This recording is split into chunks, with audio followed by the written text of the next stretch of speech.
Good evening, everybody. Is it the time that you need to listen to me or have dinner? Really? Okay. All ready? My voice, how's it? I can't get a feedback over here. Perfect. Great. You're rocking. Thank you. Rocking, huh? Okay. Time is money. The gentleman just spoke about money, and at any given point in time of our lives, we'll always know how much money we have. And if by any chance we don't have that kind of money, we can always borrow it, but we'll never know at any given point in time how much time we are left with, and at no point in time can we borrow time. So, have you seen Lakshmi, goddess Lakshmi? Okay? The speciality of Lakshmi is it keeps coming into your lives and it doesn't stay there for a long time. Thank you. It comes into your life and it doesn't stay there for a long time. If it stays, it has its own complications. There's a time that it comes, it stays for some time, and then it goes. There's a way how you attract Lakshmi back into your life. There's a way how you attract Lakshmi back into your life. And if you notice, Lakshmi, goddess Lakshmi, is always accompanied by Saraswati. The times when Lakshmi goes is the time when you attract and focus on Saraswati. Lakshmi automatically comes there where there is Saraswati. In times of our lives, whenever we seek what we seek, we also complement that search with what's important to be searched with Saraswati. Education, training, growth, self-development. In some kind of attracting Saraswati, because Saraswati then calls Lakshmi. So knowing this as a fact that Lakshmi will come and Lakshmi will go, we make the return journey for Lakshmi back by installing the Saraswatis at regular intervals in our life. And that's the only way we attract wealth back into our life. What is it? What are the major aspects that makes life work? What are the major aspects in your life that makes life worthwhile? What are the major aspects? When you go to buy a car, you don't need to know the 12,000 things that's making the car, do you? You don't need to know the 12,000 things that's making the car. You don't want to know what's in the tire and what's the material and what's the nature and how's the cushion and what's the resistance. You just need to know probably 4 or 5 things. And if these 4 or 5 things are right for you, you'll pick up the car. And if these 4 or 5 things are not right for you, you won't pick up the car, irrespective of the other 12,000 things with which the car is made, is however it is made. Would you agree with me on that? Yes. Yeah? So when you go to buy a car, what are the top 2 or 3 things that you would really, really want to look out for in that car? That's what will make the car work. That's what will make the car work for you. What are the top 3 or 5 aspects which is very important for you in your life? What are the top 5 aspects which is important for you in your life? Is it philosophy? Is it attitude? Is it courage? Is it relationship? Is it success? What are the top things that's very important for you at this stage in your life? Is it relationship? Is it career? Is it wealth? Is it sex? Is it friendship? What is it? What are the top things that's very important for you in your life? Just make a quick list of it. Just make a quick note of it. What are the top things that's very important for you in your life? Top 8 things maybe. Top 8 things that's very important for you in your life. What are the top 8 things which is very important for you in your life? Quick. Any one person from the audience. Any one person. Come on. Yep. Health. Okay, give me all 8. Quick. Security. Money. Relationship. Think. I'm coming back. Come on, somebody else. Come on. Nobody? Can't think of 8? You can think of 1. So. Wealth. Health. Relationships. Fame. I'll come back to you. Come on.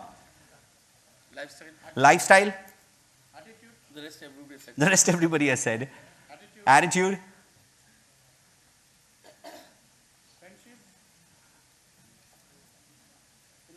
Philosophy.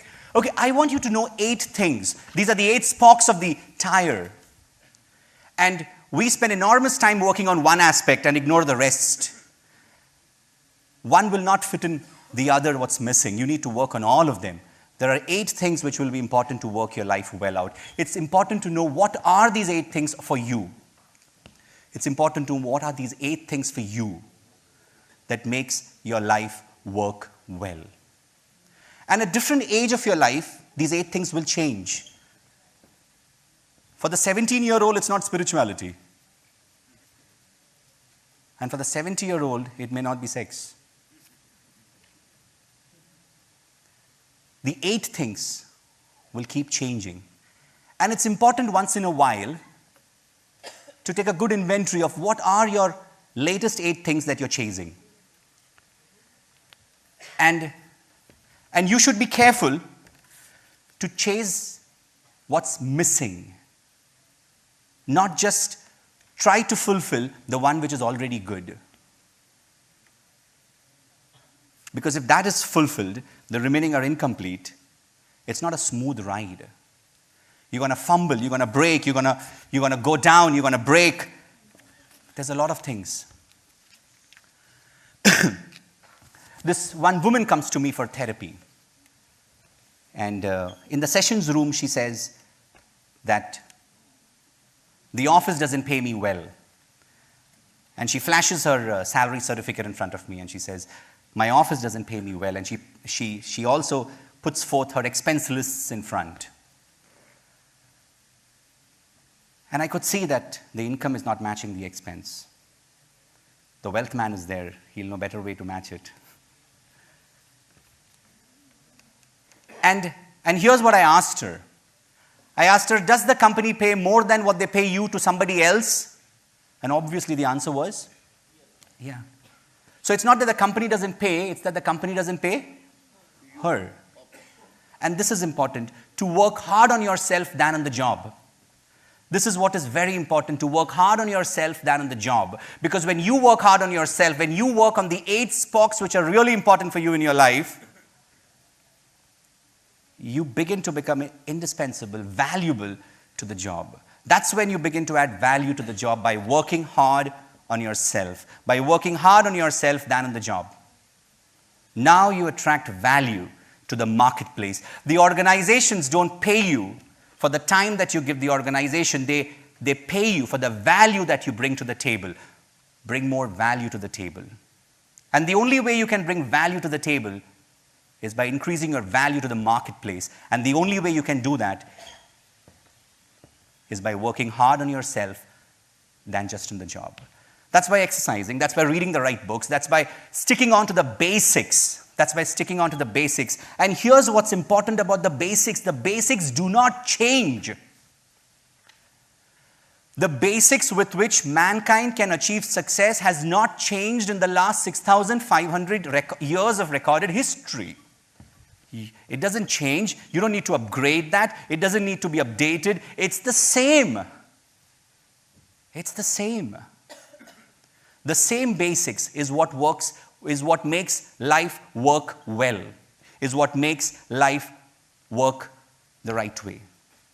The question today is, are we doing the basics before we do the next level things? If you're missing on doing the basics and if you're doing the next, and boy, you're missing a lot of things.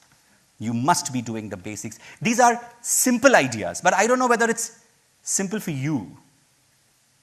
I don't know if it's simple for you to accept.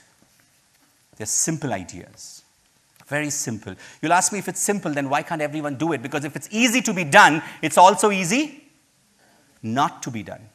What is easy to be done is so easy not to be done. An apple a day keeps a doctor away. I don't know if it does, but if it does, how many of you are on fruit diet? All you need to walk 20 minutes a day.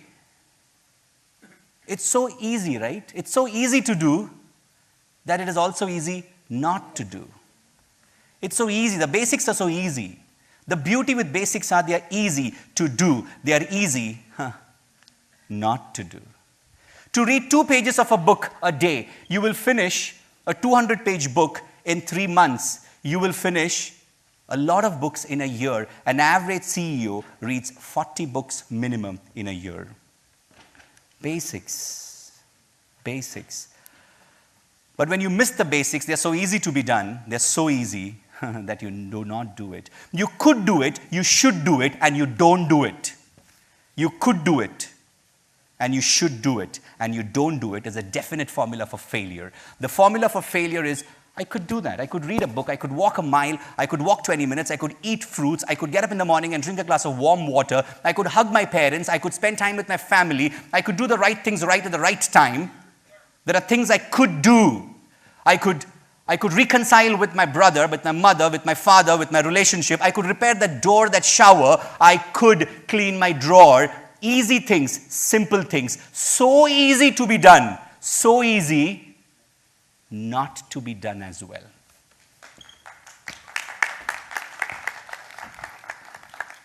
Things that you could do, things that you should do, and things that you don't do takes away the joy of success. It's not complicated. It's not complicated. And it's not rocket science either. It is simple. And it is easy. But you see, we like the complex. We think, oh, utna hi karna hai. Let me go to another doctor. Let me go to another doctor then. Because, oh, he didn't give me a medicine. He didn't get me admitted. He didn't tell me the complex things. I want to hear the complex. Oh, that's it, huh? That's it. Oh, that is easy. I know it, huh? I know it. But the I know it has taken the world for a toss. I know it has taken the world for a toss. You heard the story of David and Goliath? Great. David, nice man, simple guy, easygoing guy.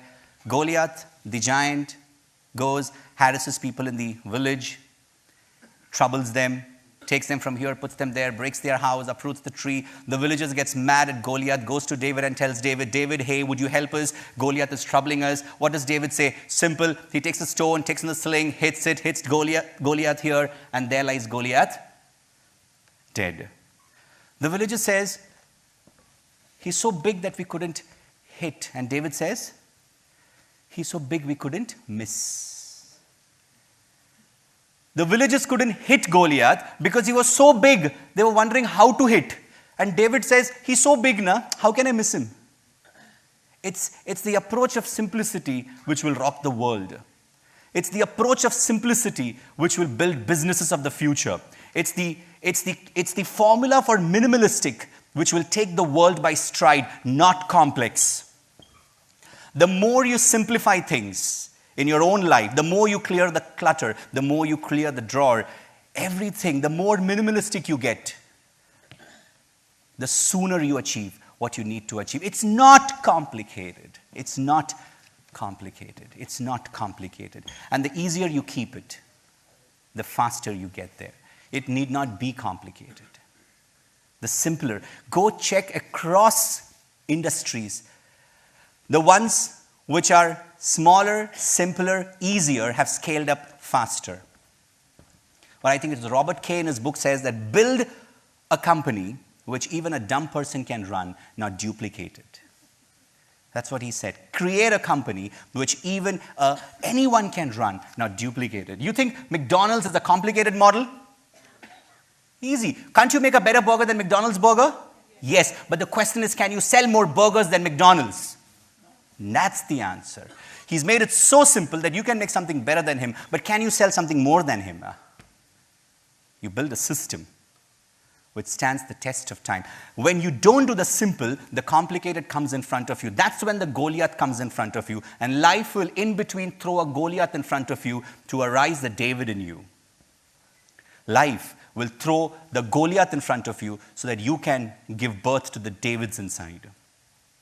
And it's during these times of trials and tribulations and downfalls and pitfalls and hurdles, it's during these times that you remind yourself of the summer that you enjoyed. Like he says, put the treasure in the right place. It's during these times, and it's only during these times. Will the winters come in your life? Yes. Obviously. Will it always be hale and hearty, pink and purple? No. Winters will come. There will be downfall. It will be low, down, down. Who knows it? The ant knows it. And therefore it saves for the winter. It's in a hurry during the summer because it's busy collecting food for the winter. In the winter, it's steadfast. In the winter, it's ready with the food. You know what it's telling itself in the winter? Summer is just around the corner. You know what it's doing in the winter? Upgrading, bonding, and working hard with themselves. Winter will come. That's the time you will be tested. And summer is just around the corner. It's the yin and the yang, the day and the night. Winter will come. Is there any company which has gone one-sided up? No. They would destroy that. Be it Steve Jobs, be it Madonna, be it Michael Jackson, be it Narayan Murthy. They've all seen the dirtiest dirt, the lowest low, the deepest depth. That's time up? Is that a beep for me? 5 minutes. Oops. Okay.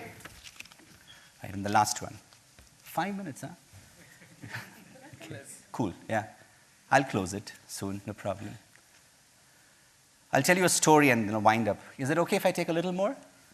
5 minutes. 5 minutes. Bilkul. Okay. Okay. You know, when Christ was alive on earth, these guys wanted to find him and hunt him down and kill him.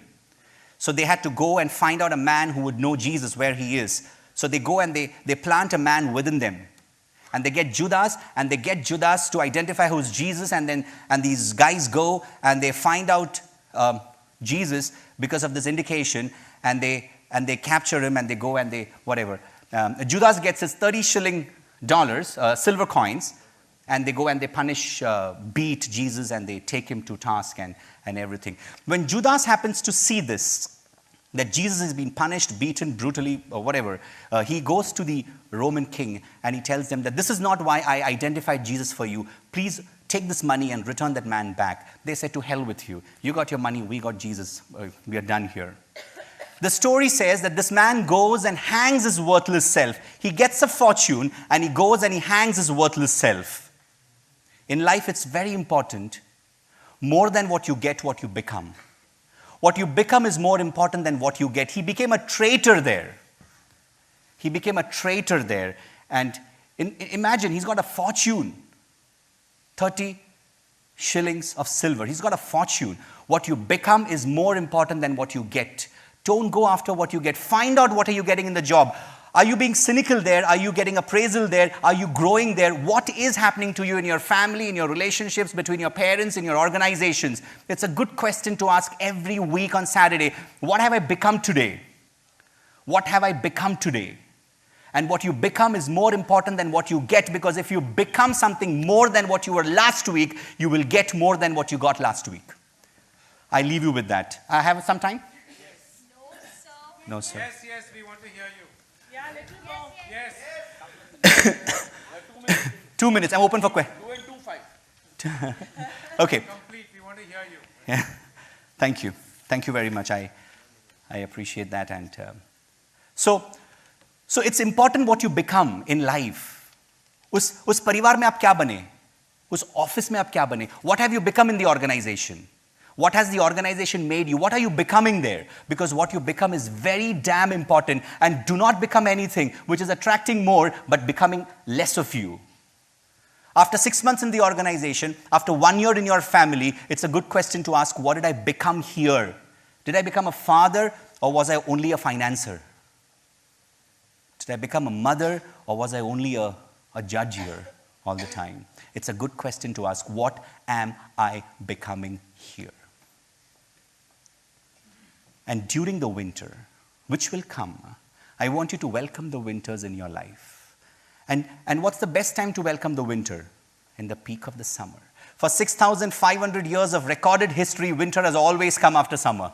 Hallelujah. For 6,500 years of recorded history, winter has always come in. And that's the simplicity, and that's the easiest thing that I can tell you. Winter will come. But when it comes, are you going to grow, upgrade, or are you going to nag and complain? Are you going to be the grasshopper, or are you going to be the ant? A quick poem from the nursery times. Humpty Dumpty sat on a wall. Humpty Dumpty. All the king's and all the queens couldn't put Dumpty back. Boy, tum log ko Humpty Dumpty malum nahi and you all come for growth journey. What is this? Okay, quickly with me. Humpty Dumpty, all the kings and all the queens couldn't put back again. Why couldn't all of them put Humpty Dumpty back again? Because it's not their job. It's Humpty Dumpty's job. It's not their job. It's Humpty Dumpty's job. That's the winter. That's the trouble when you will fall. And you must remind yourself regularly that no matter what, you are vulnerable. No matter what, you're crackable. No matter what, you will be down there on the winter. But hey, that's again what you will remind yourself. Not by your merit, but by His grace, you will be picked up again. Not by your merits, but by His grace, you will be picked up again. And that's what brings you to gratitude. That's what brings you to greatness. Not talent, greatness. Of the creation. And that's what you attract. I think one thing that you can attract into your life should be grace. Unlimited, infinite grace. This evening and this new year, I wish you grace, which stays with you forever. Thank you very much. Do I have 1 minute? 1 minute. I'm open for questions. 1 minute. I'm open for questions if anyone would like to ask me. The 8 things. Could be anything. Who asked me that? Yeah. Your 8 things or my 8 things? Mine keeps changing.